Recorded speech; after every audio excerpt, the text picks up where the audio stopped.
নমস্কার, আমি আশালতা। আজকের একটা দুর্দান্ত রেসিপি করে দেখাবো। আর রেসিপিটা বানানোর জন্য কি লাগছে দেখুন।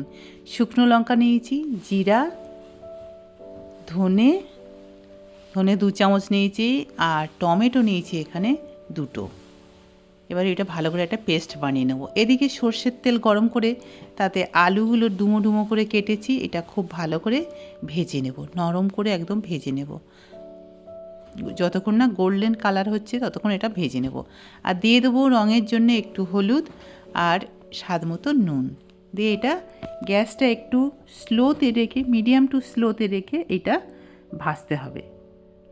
এবার এটা আমি করব বাঁধাকপির পকোড়া দিয়ে।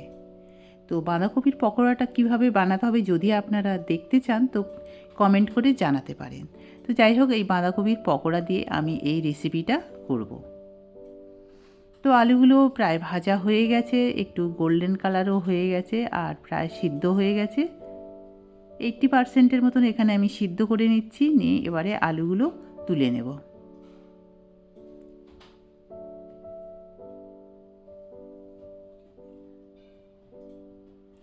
এবারে এই তেলের মধ্যে দিয়ে দিচ্ছি গরম মশলা, লবঙ্গ, এলাচ, দারচিনি, একটা শুকনো লঙ্কা আর একটু জিরা দিয়ে এবারে ওটা ভাজা ভাজা গন্ধ বেরোলে দিয়ে দিচ্ছি পেঁয়াজ। এখানে একটু বেশি পেঁয়াজ দিচ্ছি আমি, 3টের মতন পেঁয়াজ দিয়েছি, মিডিয়াম সাইজের। পেঁয়াজটা ছোটো ছোটো করে কেটে পেঁয়াজের পাতাটাও দিয়ে দিয়েছি। দিয়ে এটা নরম করে ভেজে নেব। গ্যাসটা কমিয়ে রেখে এটা ভাজতে হবে যাতে না জ্বলে যায়। এবারে দিয়ে দিচ্ছি আদা রসুন বাটা। এখানে আমি 1.5 চামচের মতন আদা রসুন বাটা দিয়ে দিলাম। আর আলু আমি এখানে 3টে আলু নিয়েছি বড় বড় সাইজের।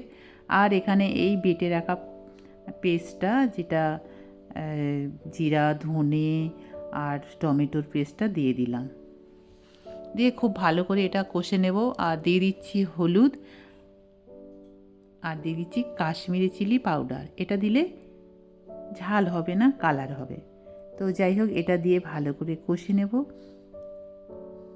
ঢাকা দিয়ে দিয়ে কষে নিয়েছি। এবারে দিয়ে দিচ্ছি নুন, স্বাদ মতো নুনটা আমি দিয়ে দিলাম এই সময়।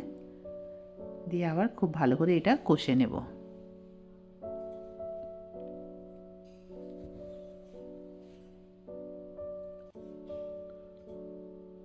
তো এখান থেকে প্রায় তেল ছাড়া ছাড়া হয়ে গেছে মশলা থেকে। মশলাটা প্রায় ভাজা হয়ে গেছে। তাও আমি একটু মশলা ধোয়া জল দিয়ে আরও একটু ভেজে নেব। যতক্ষণ না মশলা থেকে ভালো মতন তেল ছাড়ছে ততক্ষণ এটা ভাজতে হবে।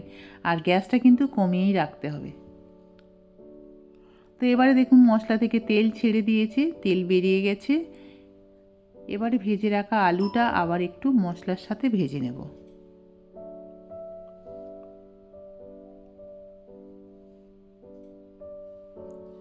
তো আলুটা 2 মিনিটের মতন আমি মশলার সাথে ভেজে নিয়েছি।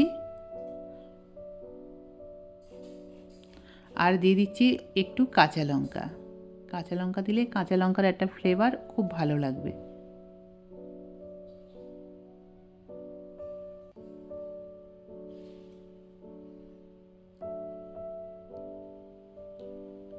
তো আলুটা প্রায় ভাজা ভাজা হয়ে গেছে, খুব সুন্দর মশলাটা আলুর মধ্যে চলে গেছে, ঢুকে গেছে। এবারে দিয়ে দেবো জল, পরিমাণ মতন জল দিয়ে দিলাম।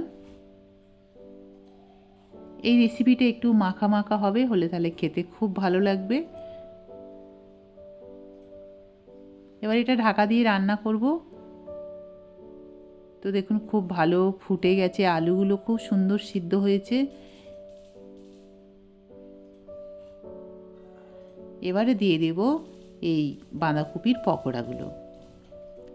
বাঁধাকপির পকোড়া দেওয়ার পরে বেশিক্ষণ রান্না করা যাবে না।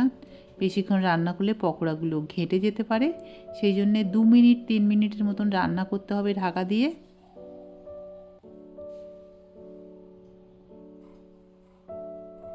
এবারে দিয়ে দিচ্ছি গরম মশলার পাউডার। গরম মশলার পাউডার দিয়ে ভালো করে হালকা হাতে এটা নেড়ে মিশিয়ে দিতে হবে।